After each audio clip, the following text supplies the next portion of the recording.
আজ কয়েকটা দিন পর, মাঝখানে কয়েকটা দিন আমাদের ক্লাস নেওয়া হয়নি, তা আজ কয়েকদিন পর আমরা আবার নতুন একটা পোয়েট্রি ওয়েস্ট বেঙ্গল বোর্ডের ক্লাস 12-এর অন কিলিং এ ট্রি, এই কবিতাটা আমরা আজকে পড়ব। তো এই কবিতাটাকে আমরা আমাদের সুবিধের জন্য দুভাগে ভাগ করে নেব। তার প্রথম যে ভাগটা, সেই ভাগটা আজকে আমরা পড়ব, এবং পরের যে ভাগটা সেটা আমরা দ্বিতীয় যে ক্লাসটা নেব, সেই দ্বিতীয় ক্লাসটাতে আমরা পরের অংশটুকু পড়ব। তো প্রথম যে অংশটা, সেখানে থাকবে, ধরো এই যে কবিতাটা, এই কবিতাটাকে মোটামুটিভাবে আমরা তিনটে সেগমেন্টে ভাগ করে নেব। তিনটে সেগমেন্টে মানে ধরো প্রথম যে সেগমেন্টটা সেটা হচ্ছে মোটামুটিভাবে 9 লাইন, পরের যে সেগমেন্টটা সেই সেগমেন্টটা আবার 9টা লাইনের, এবং তারপরে বাদবাকি যেটা রয়েছে সেটা তৃতীয় সেগমেন্ট।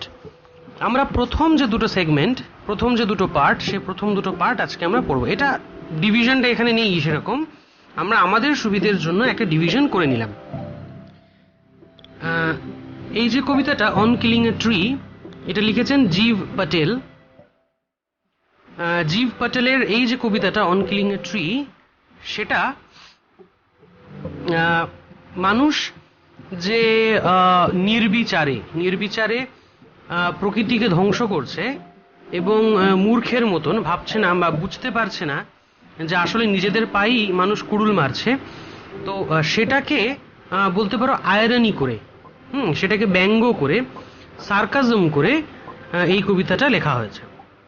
এই কবিতাটায় ধরো মানুষের যে ভায়োলেন্স, মানে মানুষের যে হিংসা, মানে হিংস্রতা আর কি, এবং মানুষের যে বলতে পারো রেস্টলেসনেস, হ্যাঁ, মানে সে কিছুতেই আর কি মানে অপেক্ষা করতে পারছে না, অধৈর্য একটা মানুষের যে ব্যবহার বা অবস্থা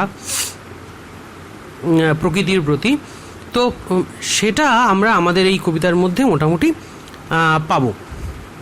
এই কবিতাটা লেখা হয়েছে ফ্রি ভার্সে। ফ্রি ভার্স মানে ধরো এর প্রত্যেকটা লাইন তার নির্দিষ্ট, মানে প্রত্যেকটা লাইন সমান হবে না, এবং নির্দিষ্ট কোনো যে ছন্দ, সে ছন্দটা এই কবিতাটাতে আমরা পাবো না। তার ফলে কি হয়েছে, এটা একটা কনভারসেশনাল টোন এটাতে তৈরি হয়।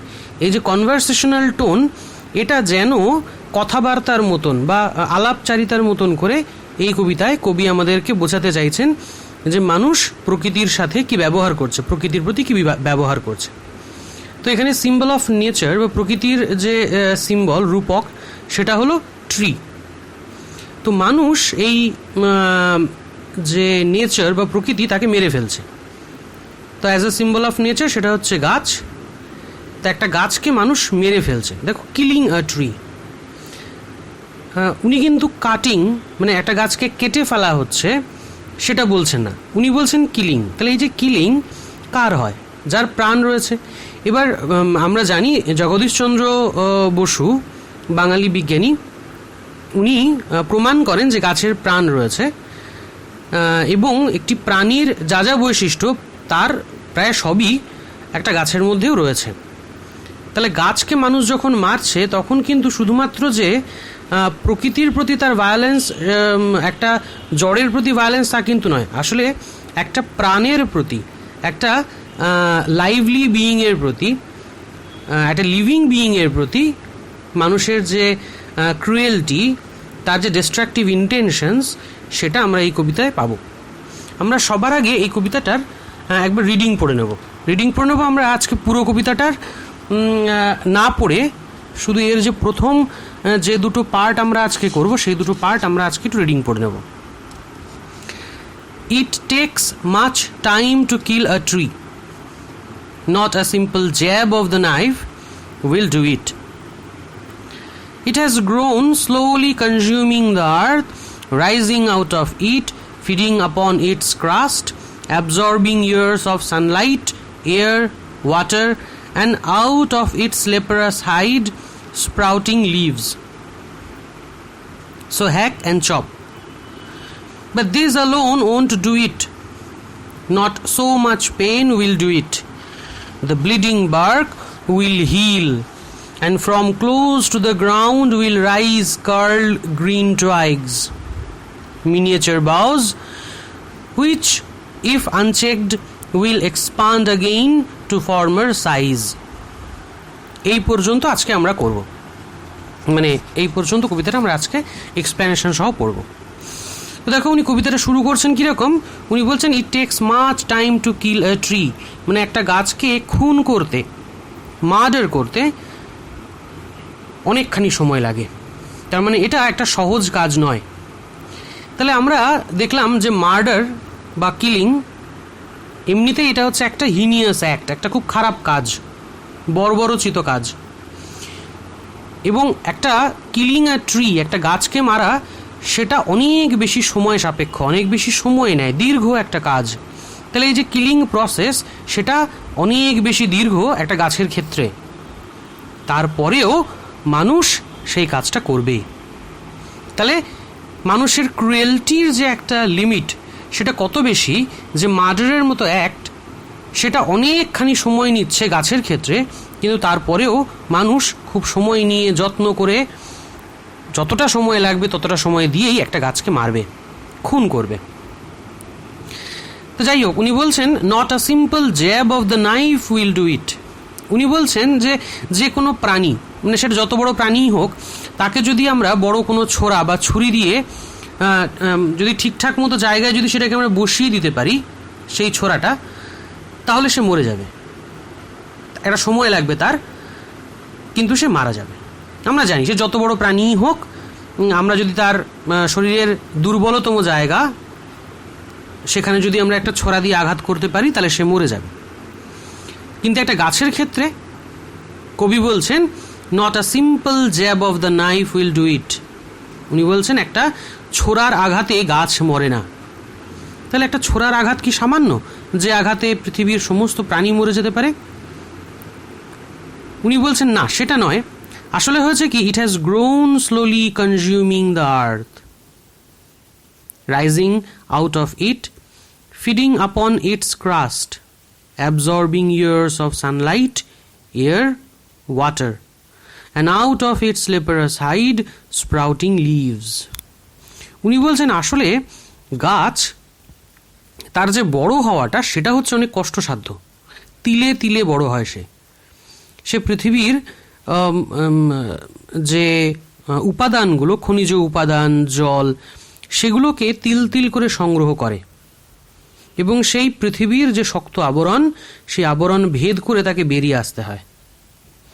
সেই আবরণ থেকে ওকে সংগ্রহ করে নিতে হয়, ওকে আহরণ করে নিতে হয় খাদ্য তৈরির উপাদান, এবং বেঁচে থাকার জন্য ওকে বছরের পর বছর অ্যাবজর্ব করতে হয়, প্রকৃতি থেকে সংগ্রহ করতে হয় সানলাইট, এয়ার এবং ওয়াটার। এবং এর ফলে কি হয় না, এর ফলে তার যে হাইড বা বাইরের ত্বক, বাকল যেটাকে আমরা বলি বলকল, সেই বাকল থেকে বেরিয়ে আসে কি, লিভস, পাতা বেরিয়ে আসে। এবং সেই যে হাইড বা সেই যে বলকল বা বাকল, সেই যে বাইরের যে ত্বক, সেটাকে কি বলা হচ্ছে, লেপারাস। লেপারাস মানে একজন কুষ্ঠরোগীর যে চামড়া, সেটা যেমন হয় অমসৃণ কুৎসিত দেখতে, সেই গাছের যে বাকল সেটাও হচ্ছে একই রকম, লেপারাস, কুষ্ঠরোগীর মতো দেখতে। কিন্তু এবং আমরা জানি যে কুষ্ঠরোগ একটা সময় মনে করা হতো এটা ডেডলি, এবং এটা অত্যন্ত ঘৃণিত একটা রোগ ছিল। তো গাছের সেই রকম একটা আবরণ, কিন্তু সেখান থেকেও বেরিয়ে আসে কি, নিউ লিভস। তাহলে এভাবে কষ্ট করে তিলে তিলে বেঁচে থাকে গাছ, সে বড় হয়। তাকে আলাদা করে কেউ যত্ন করে না, তাকে আলাদা করে কেউ খাবার জল দিয়ে আসে না, তাকে উপাদানগুলো কেউ হাতের কাছে এগিয়ে দেয় না।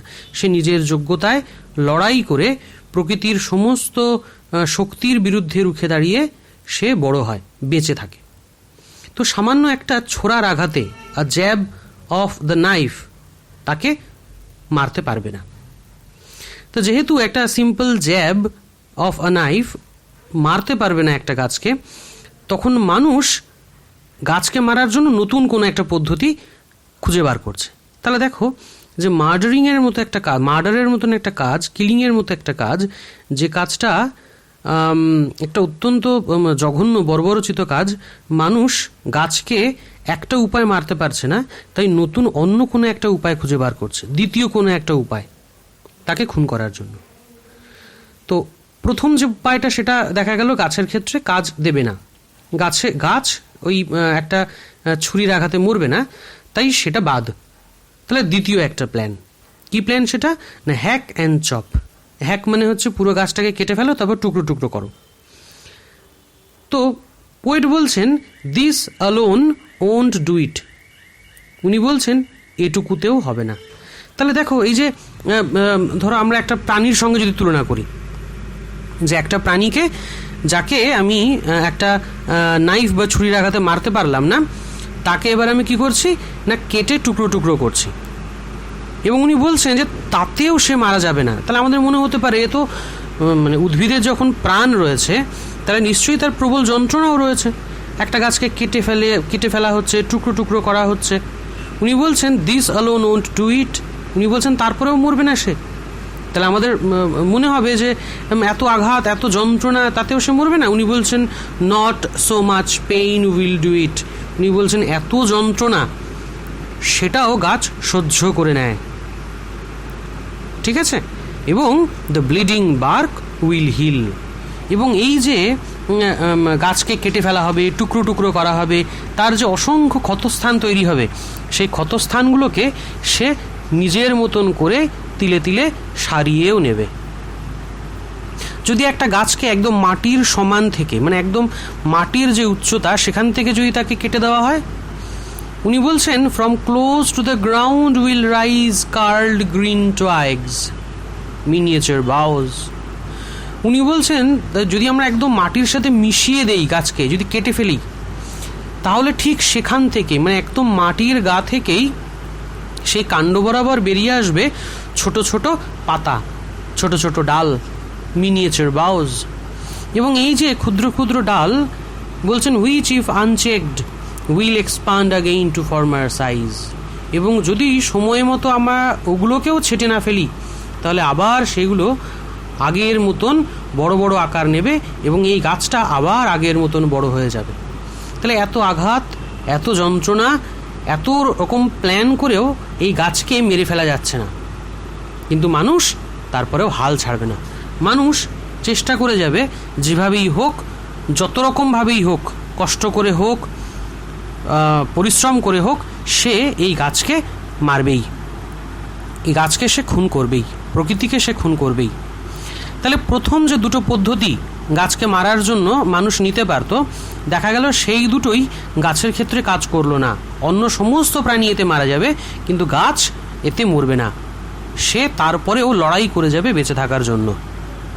আজকে এটুকু পর্যন্ত থাকলো, পরের যে ক্লাস সেখানে আমরা বাদবাকি অংশটুকু আবার করব। ধন্যবাদ।